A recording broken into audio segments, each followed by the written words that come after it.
Playing out like a cel-shaded, zombie-infected hybrid of Heavy Rain, The Walking Dead Episode 1, A New Day, Star Wars nod anyone, was a breath of fresh air for the ailing adventure genre. But with Episode 2 now doing the rounds, can Telltale make good on A New Day's tense, terrifying story strands? Find out in our review. I got charm coming out of my ass. Yeah, that's real charming, Dad. After Episode 1's meandering, scene-setting plot, Telltale have really gone to town with Episode 2, Starved for Help. With a tighter focus, significantly upped emotional stakes, and an unsettling sense of dread and paranoia throughout, Episode 2 has an absolutely sterling story. When we rejoin our plucky band of survivors, tensions are understandably high. Food's running low, Kenny and Lily are at each other's throats, and, oh yeah, the zombie apocalypse is going on just outside the front door.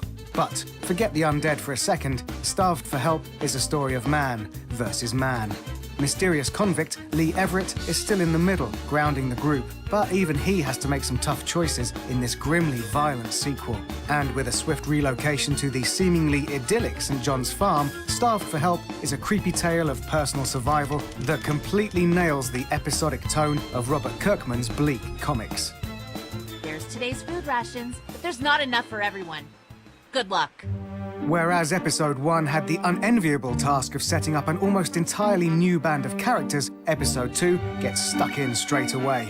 Those who survived Episode 1 naturally make a return, but there's a smattering of new faces, including the strapping St. John brothers, Andy and Danny, as well as their mother, Brenda. They're an odd group of rural folk who have managed to survive thanks to their homegrown livestock and a handy DIY electric fence. Aside from the family St. John, though, we're also introduced to the Stone Mountain school survivors, Ben, Travis, and David, alongside Mark, another survivor from Macon, and a dangerous group of murderous bandits. Let's just say they don't all play nice.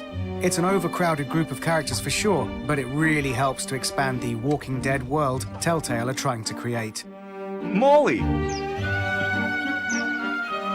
With so many mixed motives floating about within this eclectic bunch, there are some devastatingly personal battles for survival. And this is what Episode 2 absolutely excels in.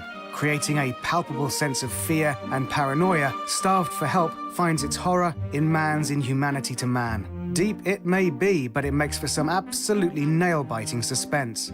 Without diving headfirst into spoiler territory, let's just say that St. John Farm harbors some dark secrets. It all feels very Psycho-esque in the way the truth is very slowly and creepily revealed.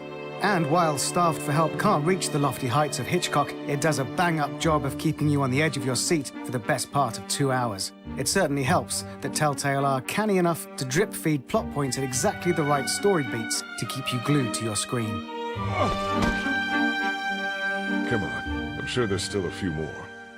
With Starved for Help's tone maturing, so too have the set pieces. Episode 1's quick-time-heavy scene stealers feel completely meager in comparison to the horrific actions Lee is forced to make here.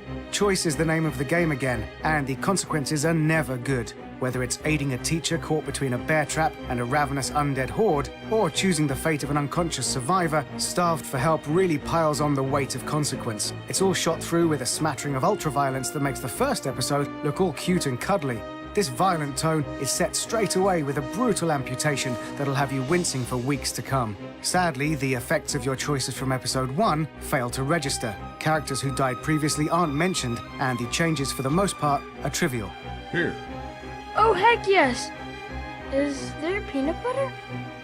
At its conclusion, Starved for Help emerges as a bold and brutal thriller absolutely dripping in paranoia. While it's a shame that Telltale have largely ignored the player choices from Episode 1, the series' story has definitely found its stride. Let's hope it doesn't trip up on Episode 3's long road ahead.